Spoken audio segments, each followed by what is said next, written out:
والصلاة والسلام على سيد الأنبياء والمرسلين أما بعد فأعوذ بالله من الشيطان الرجيم بسم الله الرحمن الرحيم تبارك الذي بيده الملك وهو على كل شيء قدير الذي خلق الموت والحياة ليبلوكم أيكم أحسن عملا۔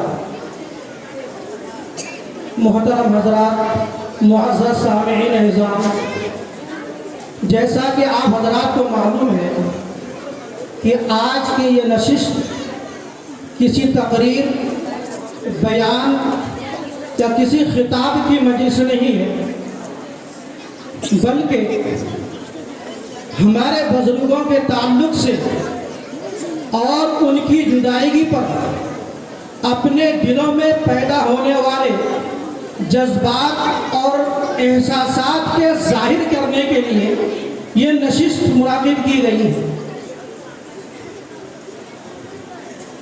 یقیناً جن حضرات کے تعلق سے اور جن کی عقیدتوں اور محبتوں کو لے کر کے ہم اور آپ یہاں پر حاصل ہوئے ہیں، ان کی خدمات پر روشنی ڈالنا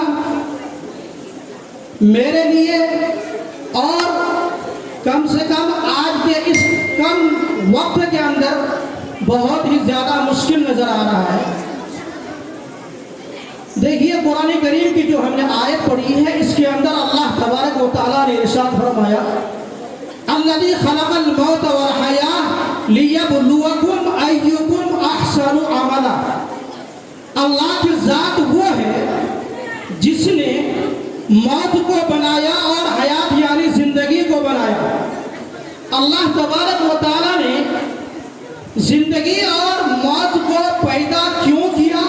خود قرآن کریم کی اسی آیت کے اگلے ٹکڑے کے اندر اللہ تبارک و تعالیٰ نے ارشاد فرمایا لیبلوکم ایکم احسن عملا، تاکہ اللہ تبارک و تعالیٰ پرکھے اور جانے کہ تم میں سے سب سے بہتر عمل والا کون ہے، کس نے اس دنیا کے اندر اور اللہ کی طرف سے ملی ہوئی حیات اور زندگی کو اللہ کی رضا کے مطابق زندگی گزاری، اور کس نے اچھے اعمال کر کے اپنے رب کو راضی کرنے کی کوشش کی۔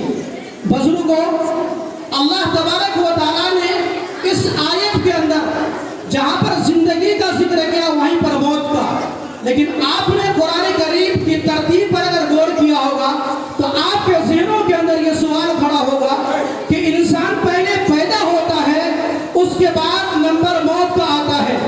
انسان جب تک پیدا نہیں ہوگا، زندگی نہیں ہوگی تو مرنے کا سوال نہیں، لیکن رب کائنات نے اس آیت کے اندر اس وجود کی ترتیب کے خلاف پہلے موت کا ذکر فرمایا، پھر حیات۔ الذی خلق الموت والحیات، اللہ وہ ذات ہے جس نے موت کو اور زندگی کو پیدا فرمایا۔ وجہ کیا ہے؟ اللہ تبارک و تعالیٰ مجھے اور آپ کو اور ہمارے ان بزرگوں کی زندگی کے ذریعے سے ہمیں یہ سبق دینا چاہتا ہے کہ تم اپنی زندگی کے اندر موت کو ہمیشہ یاد رکھنا۔ کیوں؟ جس انسان کے دل کے اندر موت ہوتی ہے، جو موت کو یاد رکھتا ہے، تو اللہ تبارک و تعالیٰ کی اس آیت لیبلوکم ایکم احسن عملا کا صحیح آئینہ بن کر کے زندگی گزارے گا۔ اس لیے کہ جس انسان کے دل کے اندر موت ہوگی، موت کو یاد کرے گا، وہ انسان کبھی گناہ کے قریب بھی نہیں جائے گا۔